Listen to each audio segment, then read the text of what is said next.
Everybody, this is your Module 10 overview. So I'm going to kind of quickly discuss what we're going to be doing in our last in-resident session for this course, the Characteristics course, and then I'm going to review a few things that you want to make sure you sort of wrap up by the end of this course. So for next Tuesday night, it's going to be our last in-person session for this course, October 17th. Same location, 4:30 to 8:30. I do expect that we might be meeting that whole time because we have to pack a lot in. So just heads up, fair warning, make sure you bring a snack or dinner with you. The main thing that we're going to be doing in this session is first we're going to be reviewing those 3 special populations presentations that we didn't get to last time. So those 3 groups, make sure that you're ready. You're going to present first. And then we're going to look over your case study presentations. And so your case study presentations, if you need a, please make sure that when you review the assignment that you're kind of covering all of your bases. So in Module 10, you can find the link to the assignment.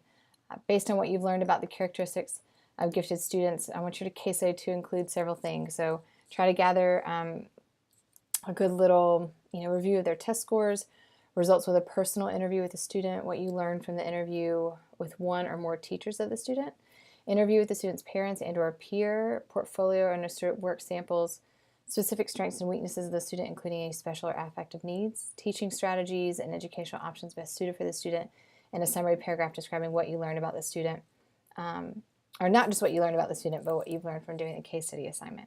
And so remember that you're to have a write-up of your case study. And that write-up of your case study, I want you to submit to your characteristics folder with your last name, first name, and put underscore case study. For your presentations, your presentation is not going to be your write-up. It should be a little bit more presentation friendly. That can be Google Slides. It can be another document. I picture us kind of breaking into some smaller groups to do these case study presentations, so that way we can get them all in. We won't do one at a time in front of the whole big group because that would take forever.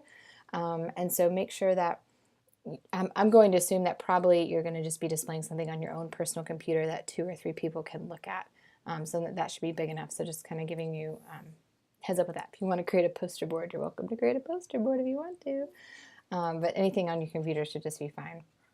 So navigating back to the Module 10 portion of our website, you're going to see a folder for your secondary cohort case study presentation. So please drop your presentation in that group folder. And again, make sure it's labeled, please, with your last name, first name, and underscore case study presentation. But your write-up should go in your own personal folder. And so that's going to cover most of that last session. I'm also going to be reviewing and talking a little bit more of your shadowing experience. For those of you who have pretty much, I think everybody has submitted their progress so far in your shadowing experience. Really, all I need you to do, again, is just to get together with whoever you think you're going to be shadowing and discuss your goals. And so those goals are kind of based on that checklist. So you're going to have some observations. You're going to have to look at an individual student, observe a parent, parent conference or a planning and a teaching meeting as well. So that's all you need to do. For those of you, make sure that you have your, actually I'll show you in just a second. If you navigate to that shadowing experience, I think I have it in here. No, it's another folder. Where you have your checklist, maybe April's got hers here. I'm going to show April some. I'm going to showcase April's folder just for another thing. But make sure that you have copied and pasted this document. This document is what I need in your big CCSD gifted folder, is this shadowing experience instructions. So there's going to be instructions at the top. You're going to have your checklist on the second page if my internet decides to work nicely. Don't worry about the check boxes. I'll take care of those as we go along. And then you're just going to be copying and pasting your journal templates down here. So you're going to copy and paste this whole box or this little journal format on just another page within this document. That way we keep it all together, because neither of us want to be navigating back and forth between 3 separate documents. For those of you who started a reflective journal and an outside document and just uploaded that.